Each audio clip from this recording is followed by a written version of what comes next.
Rebel News has brought you report after report at stopclassroomgrooming.com about sexual indoctrination happening to kids in schools. And this time I bring you a report of a prominent activist who opposes that. His name is Christopher Maya, and he spent 16 hours in jail after being arrested for a form of his activism. I'm just frustrated by the lies of the LGBTQ community. And, you know, I can't believe that I'm here, a gay man, being charged for theft of a rainbow progressive flag. I see it as a hate symbol. I didn't steal anything. I took down a hate symbol. All right, Christopher. Now, people who have been following this whole fight against the sexual indoctrination of children, especially in BC schools, might have seen you before. We've seen you getting roughed up just by peacefully protesting with a sign, Gays Against Groomer, by some Antifa-like thugs before. We've seen you probably most popularly on the overpass in North Van. And now we're interviewing you in front of the North Van RCMP office because you spent 16 hours in jail. Tell us what happened. Well, on Thursday after the overpass rally, I was walking back from the overpass with Errol and parked a couple blocks away because I was just worried that maybe Antifa was around since Stephanie was in the neighborhood.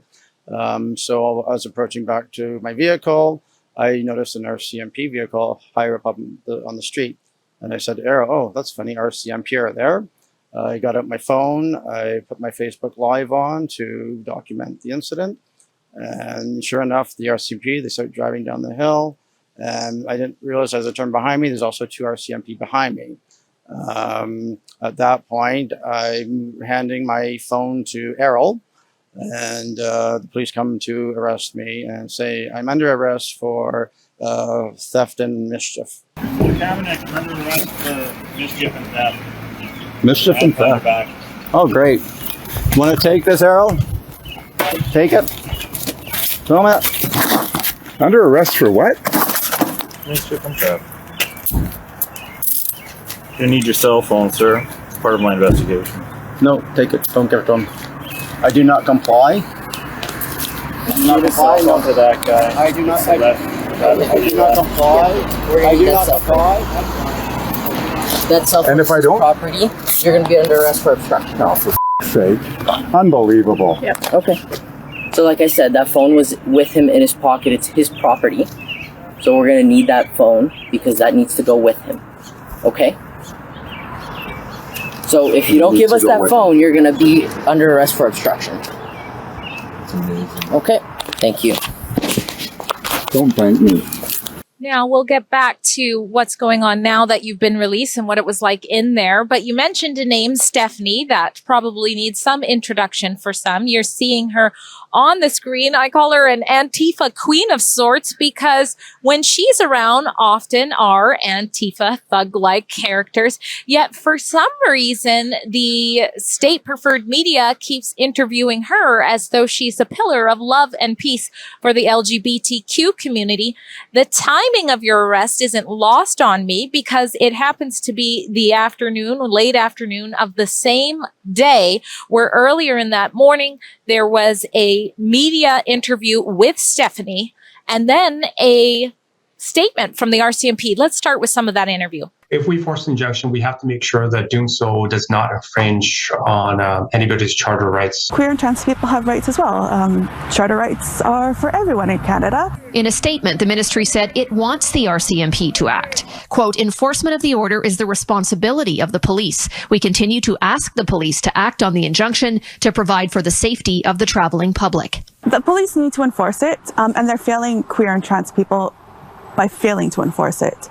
The RCMP statement was basically that the views of your opposing, radical sexual indoctrination in schools doesn't align with the RCMP's, but there is a right to protest. But again, to me, it's interesting that all of this, although they say we can't exactly punish you guys for protesting on there and, of course, switching the location, you ended up arrested for something that may or may not have happened earlier. What can you tell us about that incident? Okay, so the reason for my arrest, according to the police, the allegations was that there's a video of the Lower Lonsdale Quay, the big Q sign at the flag point. They've got the Canadian flag, the progressive rainbow one, which I call regressive, and then another Canadian flag. So what's in the video is basically a ladder leaning on the flagpole at Lonsdale Quay, and then the image of the progressive pride flag on the ground. And so some of these images were put up by a group called Community Over Convoys, which again, Stephanie is heavily involved in. So we've seen this type of activism, if you will, happen before, but you've been charged with theft and mischief rather than a hate crime or something like that. Why do you think that's the case? I don't think it's the case. I mean, I know what I've done, and, it's a trumped up charge. The flag, this progressive rainbow flag, if you really study it, what it means, why is it everywhere? I'm just frustrated by the lies of the LGBTQ community. And, I can't believe that I'm here, a gay man, being charged for theft of a rainbow progressive flag. I see it as a hate symbol. I didn't steal anything. I took down a hate symbol that divides people.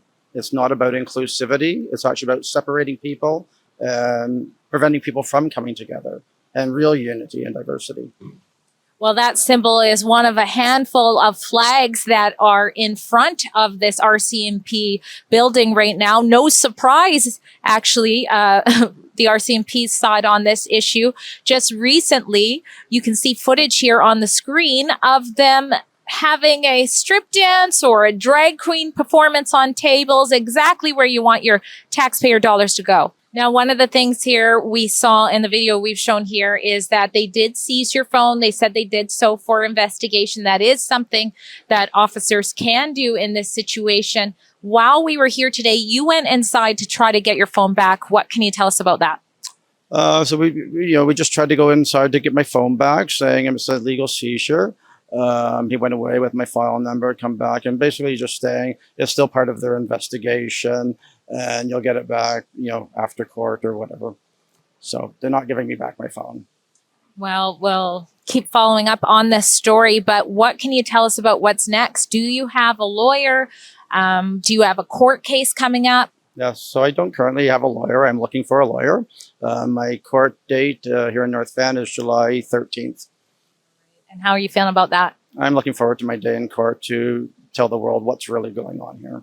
And you mentioned something about your phone. What is your hopes for what happens when they're in your phone right now? I hope they'll wake up for the RCMP. There's nothing incriminating on my phone. Take a real good look at my phone. Go through those 40,000 images, and you'll see what I've been up to. And just maybe tell people a little bit about what you mean there. So, I've been part of the freedom movement, the convoy movement, going back since the COVID BS, starting in 2020. So my first rally, Vancouver Art Gallery, December 2020. And it's just been a journey and my own awakening of what's going on in this world. All right. That's all we have for now on what's happening to Christopher and his plight to fight for the innocence of children. If you're tired of the people speaking out against the sexual indoctrination of kids in schools, being labeled as bigots or people of hate, and even getting canceled, we have a way for you to fight back. Recently, we told you about an education assistant named Leah Meyer, who was terminated from her position simply for sharing a news article about parents planning to keep some of their children home on June 1st due to Pride activities. This type of cancel culture goes against our Canadian culture of freedom of expression, thought, and even freedom of press. So go to hirebackleah.com. There we've created 2 easy things that you can do. One is sign a petition that we will deliver to the school district that had her terminated. And also you can fire off an email there to all the powers that be who have the ability to give Leah her job back. Go to hirebackleah.com.